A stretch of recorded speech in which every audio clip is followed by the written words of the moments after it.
Sebenarnya ya udah tanya ustad, apalagi guru tania. Adapun kehadiran nu di ini seolah-olah tahu dialog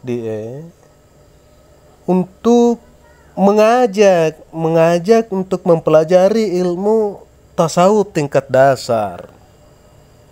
Sangat tingkat dasar tak dipaham. Adapun tingkat-tingkat selanjutnya itu adalah tergantung dari pemberian dari Allah Subhanahu wa taala. Tergantung. Karena ada tingkat-tingkat yang tertulis di kitab-kitab yang muktabar atau kitab-kitab yang terkenal itu adalah pengalaman-pengalaman batin mereka.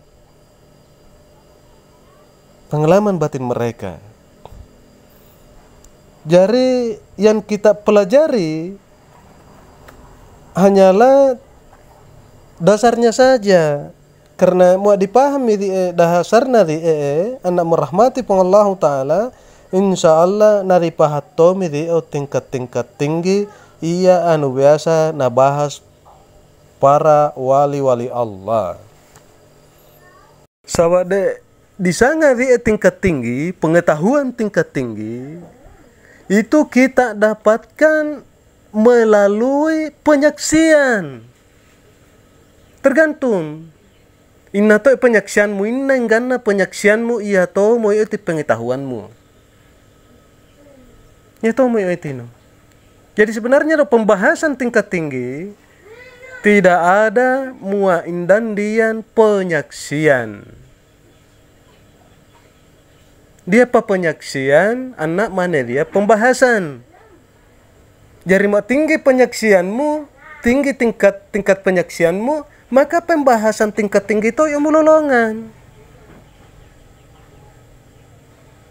Jadi mau lebat taruh dia mana guru tahu nak memang tapan langsung penyaksian tingkat tinggi disaksikan, maka pembahasan yang engkau dapatkan juga akan langsung kepada pembahasan tingkat tinggi.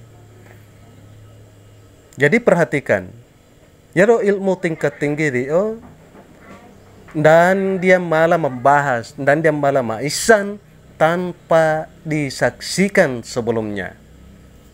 Ditapai dulu anak mane malah dipaham.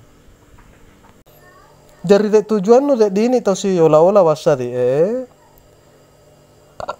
hanyalah untuk mempelajari tingkat dasar tasawuf dengan tujuan agar kita dapat membedakan antara ilmu tasawuf yang benar dan ilmu yang sesat atau kesaktian yang diatasnamakan ilmu tasawuf, di mana ilmu itu dipungut dari kata-kata manis yang dibisikkan oleh nafsu para guru-guru yang rakus akan dunia.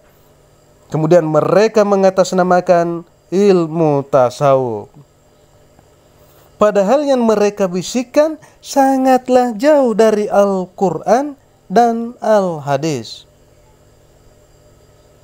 Nah, setelah kita memahami kebenaran rahasia yang ada di dalam tasawuf, maka saya sarankan agar saudara mencari guru yang lebih tinggi pengalaman batinnya dan lebih menguasai Al-Quran dan Al-Hadis.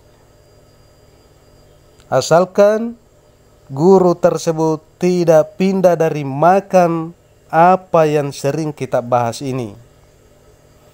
Karena inilah puncak kebenaran yang dirahasiakan oleh ulama-ulama sufi di zaman dahulu. Dan ini jugalah puncak ilmu pengetahuan, yakni ma'rifatullah yang tercantum di dalam Al-Quran dan Al-Hadis. Jadi kehadiran nu di ini no perowai tahu untuk berhati-hati.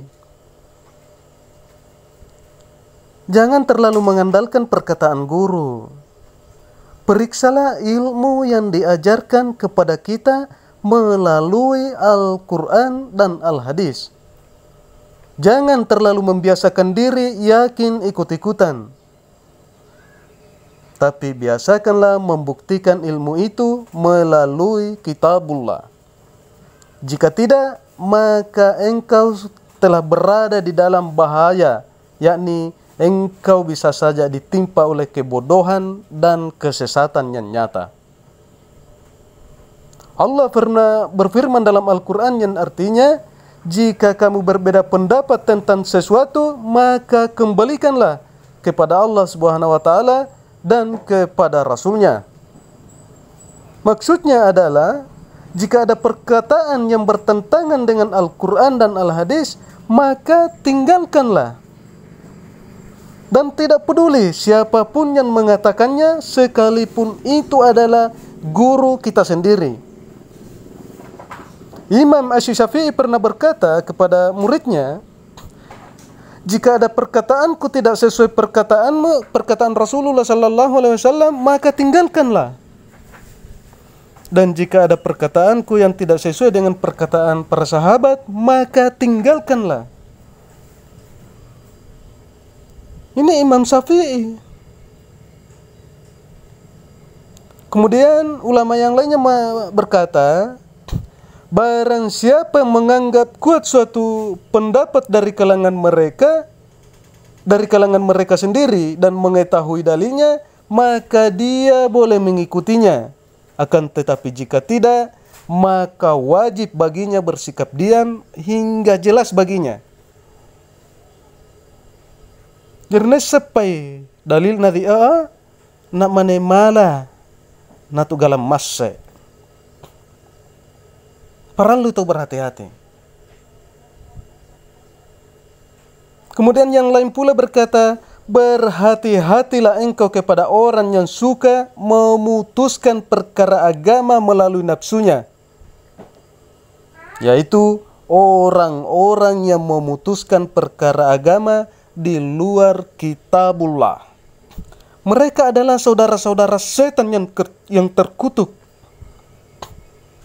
Sesuai firman Allah Subhanahu wa Ta'ala yang artinya, maka pernahkah kamu melihat orang-orang yang menjadikan hawa nafsunya sebagai Tuhannya, dan Allah membiarkannya sesat berdasarkan ilmunya, dan Allah telah mengunci mati pendengarannya dan hatinya, dan meletakkan tutupan di atas hatinya. Mohon maaf, data tersinggungnya ini adalah kebenaran. Kenapa saya berkata seperti demikian? Karena semakin hari semakin banyak guru yang mengajarkan ilmunya dan mengatasnamakan ilmu tasawuf.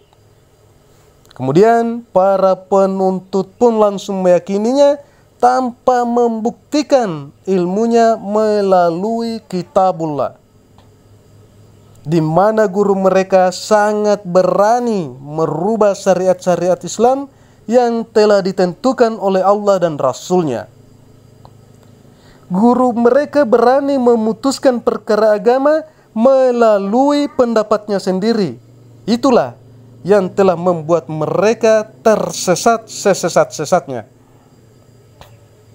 Mereka memiliki benda yang tidak berguna sama sekali di sisi Allah, namun mereka dapat memberikan kemasan yang sangat indah di mata masyarakat. Tapi yang lebih bodoh lagi adalah para penuntut itu sendiri, karena tetap mempertahankan ilmu yang dipelajarinya walaupun itu tidak berguna sama sekali di sisi agama. Sungguh sangat memprihatinkan. Maka berhati-hatilah dalam memilih ilmu. Dengan kebersamaan kita ini, insya Allah kita dapat membedakan ajaran tasawuf yang sebenarnya dengan ajaran sesat yang diatasnamakan tasawuf.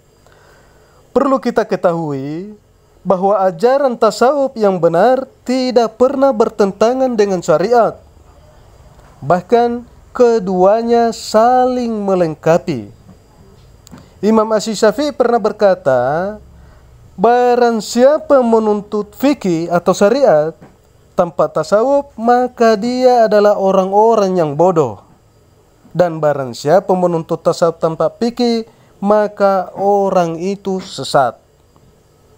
Jadi kesimpulannya adalah syariat tanpa tasawuf maka batal, dan tasawuf tanpa syariat maka sia-sia. Ya. Sebagai catatan tambahan, perhatikan, ilmu tasawuf ini sebenarnya tidak bisa didapatkan melalui akal, karena akal sangat terbatas sehingga dia tidak bisa mencapainya. Akan tetapi kalbula yang bisa mencapainya. Adapun akal ini hanya mampu mempelajari atau mengkaji yang tertulis, yakni Al-Quran dan Al-Hadis, dengan tujuan membuktikan kebenaran ilmu yang telah kita dapatkan, atau ilmu atau pengetahuan, atau membuktikan kebenaran apa yang kita saksikan. Itulah tasawuf yang sebenar-benarnya.